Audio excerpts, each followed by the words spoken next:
गावी गेलो होतो तेव्हा माझ्या मित्राच्या आईने मला तिच्या घरी बोलवले होते।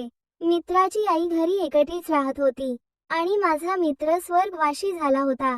मी घरी जाताच त्याची आई मला धरून रडू लागली। मी हळूच तिला शांत केले आणि नंतर त्याची आई माझ्यासोबत असे काही करू लागली, तुम्हाला पुढे कळेल। आज मला एका मित्राकडून माझ्या मित्राच्या निधनाची बातमी कळाली। मला ते ऐकून फार वाईट वाटले, कारण आम्ही 3 वर्ष सोबत शिकलो होतो। पण मी कामामुळे दुसऱ्या शहरात आलो होतो आणि तिथून आल्यावर मी मित्राच्या घरी पोहोचलो। त्याच्या घरी पोहोचलो तर फक्त मित्राची आईच घरी होती। तिने मला बसायला सांगितले आणि पाणी आणले। मी तिला विचारू लागलो तर म्हणाली त्याचे अपघातात निधन झाले आणि बोलताना रडू लागली। मी तिला फार समजवण्याचा प्रयत्न करत होतो, पण ती रडतच होती। त्यानंतर मी तिला जवळ घेऊन शांत करू लागलो। आता ती माझ्या जवळ येऊन रडत होती आणि हळूहळू शांत होऊ लागली। पण तिचा स्पर्श मला होत होता आणि मला थोडे वेगळे वाटत होते। पण ती वेळ अशी होते की मला काही कळत नव्हते। काही वेळाने ती शांत झाली, त्यानंतर थोडी बाजूला सरकली। आता मी मित्राच्या आईबद्दल सांगतो। माझ्या मित्रांची ही सावत्र आई होती। त्याच्या आईचे लहानपणी निधन झाले होते। त्यानंतर त्याच्या बाबाने दुसरे लग्न केले। मित्राच्या आईचे नाव ममता आहे। मित्राची आई पाहायला फारच सुंदर होती। आज तिला मी जवळपास 6 वर्षानंतर बघत होतो, तरी पण तिच्यामध्ये थोडाच बदल दिसून येत होता आणि ती माझ्या मित्राची आई कमी आणि मावशी जास्त वाटत होती, कारण तिचे वय जास्त नव्हते आणि त्याच्या बाबा आणि आईमध्ये जवळपास 12 ते 15 वर्षाचा डिफरन्स होता। त्यानंतर तिने माझ्यासाठी चहा केला आणि माझी विचारपूस करू लागली। मी तिला सांगितले माझ्याकडे सर्व ठीक आहे आणि मी तिला म्हणालो, तुम्ही स्वतःला एकटे समजू नका। तुम्हाला कुठलेही काम असेल तर मला कळवा। तर ती म्हणाली, आता मी एकटी आहे, पण मला आता कुठेतरी जॉब शोधायचा आहे, कारण नवऱ्याच्या पेन्शनवर सर्व खर्च भागत नाही। मी तिला म्हणालो, मी तुमच्यासाठी जॉब शोधू का? तर ती म्हणाली, शोध ना। तिला मी तिचे शिक्षण विचारले तर 12वी पर्यंत झाले आहे म्हणाली। मग मी माझ्या ऑफिसमध्ये जॉब कुठे असेल तर विचारले आणि काही दिवसांनी कळले की माझ्या ऑफिसच्या बाजूला ऑफिस कामासाठी जॉब होता। मी तिला कॉल करून सांगितले आणि तिला तिथे काम लागले। तिने मला कॉल केला आणि मला तिथे जॉईन झाले आहे असे मला सांगू लागली आणि म्हणू लागली, आज तुझ्यामुळे मला जॉब लागला आहे। पण ती म्हणाली, माझ्या घरापासून जॉब फार दूर आहे, तर मला येण्या जाण्यासाठी फार पैसे लागतील। तर मी तिला म्हणालो, तुम्ही त्याची काळजी नका करू, मी तुम्हाला माझ्या गाडीवर ऑफिसमध्ये घेऊन जाईल आणि घरी सोडून पण येईल। आता ती तर अजूनच खुश झाली आणि माझे आभार मानू लागली।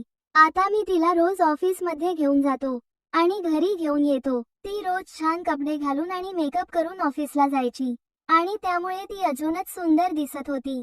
हळूहळू मला तिचे रूप छान वाटू लागले। आता ती माझ्याशी बोलताना थोडी मोकळी होऊ लागली, कारण आमचे रोजचे जाणे येणे होते, त्यामुळे तिला पण माझ्या सोबत बोलायला छान वाटत होते।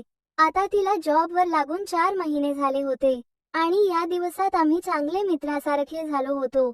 एकदा ती मला म्हणाली, एक ऑफिसमध्ये मुलगा आहे, तो नेहमी माझ्याकडे बघत असतो आणि माझ्याशी बोलण्याचा प्रयत्न करतो, तसेच तो कधी कधी माझ्याकडे बघून हसत असतो।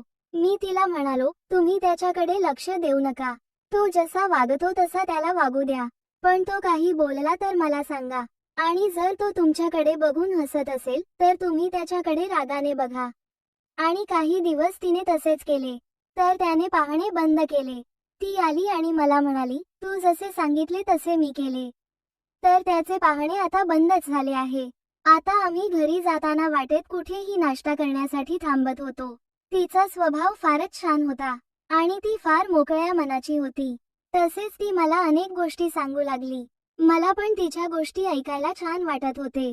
माझ्या मनात ती बसू लागली होती, पण मला तिला काही तसे विचारायला बरोबर वाटत नव्हते, म्हणून मी जसे चालत आहे तसे चालू देत होतो आणि कधी मी बाहेर असलो तर ती मला कॉल करायची, कारण ऑफिसच्या कामाने मला बाहेर पण जावे लागत होते आणि मी तिकडून आल्यावर इकडे घडलेल्या गोष्टी मला सांगायची।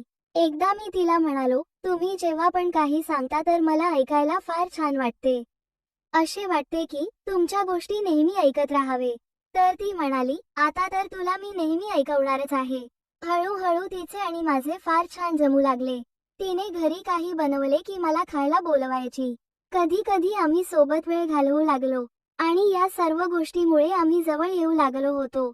आम्ही बोलत असताना असे वाटत होते की आम्ही फार वर्षापासून एकमेकांना ओळखतो आणि आता तो जवळीकपणा आमच्या स्पर्शातून दिसत होतो. कारण आता आमचा स्पर्श नेहमी होऊ लागला होता. पण आमचे बोलणे तसेच वागणे फार घट झाल्यामुळे आम्हाला त्या स्पर्शात काहीच वाटत नव्हते. तिचे ते बोलणे आणि हसणे मला घायाळ करत होते आणि मला त्या गोष्टी नेहमी पाहाव्या वाटत होत्या. पण आता हा जवळीकपणा मला खूप आवडू लागला आणि त्यामुळे मला अनेक गोष्टी हव्याशा वाटू लागल्या होत्या. पण मी तिला सांगू शकत नव्हतो आणि तिच्या मनात काय आहे ते पण समजून येत नव्हते. म्हणून मी आता जाणून घ्यायचे ठरवले. आता मी बोलताना मुद्दाम जवळ येऊन बोलायचो, पण ती काही म्हणत नव्हती. म्हणून मला पण कळून आले होते की तिच्या पण मनात काहीतरी सुरू आहे. पण ती सुद्धा माझ्या बोलण्याची वाट बघत होती. एकदा मी तिला म्हणालो, तुम्हाला एकटे राहणे फार अवघड जात असेल. तर ती म्हणाली, मी आता कुठे एकटी आहे, तू आहे ना सोबतीला. तर मी बोललो, मी कधीपर्यंत तुमच्या सोबत राहणार आहे. तर ती म्हणाली, ते मला माहित नाही, पण जेव्हापर्यंत तू सोबत आहे तेव्हापर्यंत मला फार छान वाटेल. कारण माझे आयुष्य फारच वाईट अवस्थेत होते आणि त्यानंतर तू आला, त्यामुळे हळूहळू सर्व चांगले होऊ लागले. मला आता नोकरी मिळाली, तसेच आता घरी पण सर्व ठीक आहे. तुझ्यामुळे बाहेरच वातावरण समजले, नाही तर मी घरीच होऊन राहिले असते. या सर्व गोष्टी तुझ्यामुळेच घडून आल्या. मी तिला म्हणालो, मी काहीच नाही केले. माझ्या मनाला वाटले तुमची काहीतरी मदत करावी म्हणून मी केली. तर ती एकदमच माझ्या जवळ येऊन माझे आभार मानू लागली. तिच्या डोळ्यात अश्रू होते, म्हणून मी पण तिला जवळ घेतले. आता मी पण तिला माझ्या हाताने शांत करत होतो. मी म्हणालो, मी समजू शकतो तुमच्या मनातल्या भावना. नंतर मी तिला म्हणालो, एवढे दिवस झाले तुम्ही जॉबवर लागलात, पण मला पार्टी नाही दिली. तर ती माझ्याकडे बघून म्हणाली, केव्हा हवी पार्टी सांग, आणि काय हवे तुला पार्टीमध्ये. अचानक माझ्या तोंडून एकदम तुम्ही हवे निघाले. तर ती म्हणाली, काय म्हणाला तू. मी म्हणालो, काही नाही, पण तिला माझे बोलणे समजले होते. ती म्हणाली, सांग तुला कुठे पार्टी पाहिजे. मी तिला सांगितले, मी गंमत करत होतो, मला नको पार्टी. तर ती बोलली, तुला रविवारी माझ्या घरी जेवण करते, कारण तुला मी कधीच जेवण करायला घरी बोलवले नाही. मी तिला ठीक आहे म्हणालो. रविवारी मी माझे काम केले आणि संध्याकाळी तिच्याकडे पोहोचलो. मला बघताच तिने स्माईल दिली आणि म्हणाली, बस तू, मी स्वयंपाक करत आहे. मी बसून टीव्ही बघू लागलो आणि काही वेळाने जेवण तयार झाले. आम्ही सोबत बसून जेवण करत होतो आणि ती अर्धवट बसून कामे करत होती आणि त्यामुळे मला नको दिसत होते. तिचे लक्ष माझ्याकडे पडले, तसेच तिला कळून आले की मी काय बघत आहे. तरी सुद्धा ती त्याच स्थितीमध्ये काम करू लागली, पण मला तिचे वागणे समजले नाही. त्यानंतर आम्ही सोबत जेवण करू लागलो. जेवण फारच छान झाले होते. मी तिला म्हणालो, जेवण फारच तुमच्यासारखे झाले आहे. तर ती म्हणाली, माझ्यासारखे म्हणजे. मी म्हणालो, तुमच्यासारखे म्हणजे सुंदर आणि फार छान. तर ती हसली आणि म्हणू लागली, आजकाल तुला मी खूपच सुंदर दिसू लागले आहे. तसे तुझे लक्ष कुठे असते काही कळत नाही मला. मी तिला म्हणालो, मी तरी काय करू, जर कोणी एवढे सुंदर समोर असेल तर लक्ष जाणारच ना. तर ती लाजल्यासारखी झाली आणि म्हणाली, आता जेवण करून घे, नंतर कर माझी तारीफ. मग आम्ही जेवण संपवले आणि मी परत सोफ्यावर येऊन बसलो. काही वेळाने ती पण येऊन बसली आणि म्हणाली, खरंच जेवण छान झाले होते की माझी गंमत करत होता. मी म्हणालो, तुम्ही बनवलेले जेवण फारच छान झाले होते आणि मला ते फारच आवडले.